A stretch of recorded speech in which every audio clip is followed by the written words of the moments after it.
এমনই অভিযোগ প্রকাশ্যে এলো মালদার মানিকচক ব্লকের এনায়েতপুর গ্রাম পঞ্চায়েত এলাকায়। উল্লেখ্য, সম্প্রতি এই এনায়েতপুর গ্রাম পঞ্চায়েতের বিরুদ্ধে টয়লেট তৈরি না করেই ভুয়ো বিলের মাধ্যমে প্রায় ৩ লক্ষ টাকা আত্মসাতের অভিযোগ উঠেছিল।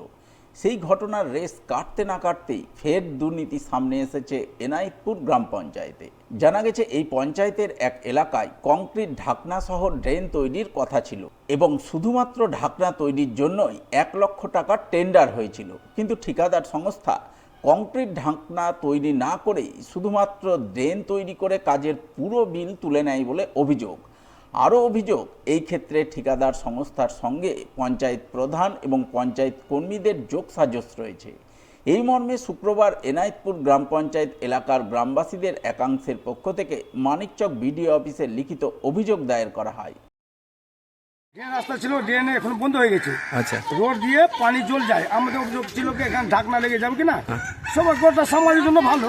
আচ্ছা, কিন্তু এখন পর্যন্ত বলছে করবো কিন্তু করে না। আমি বুঝতে পারছি যখন ঢাকনা লাগে না তো বুঝতে পারছি বিলটা পাস হয়ে গেছে।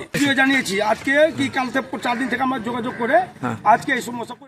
তবে এই বিষয়ে এনায়েতপুর গ্রাম পঞ্চায়েত প্রধান তপতি মণ্ডল মজুমদারকে ধরা হলে তিনি দাবি করেন, নিয়ম মেনেই কাজ হয়েছে, কোনো দুর্নীতি হয়নি।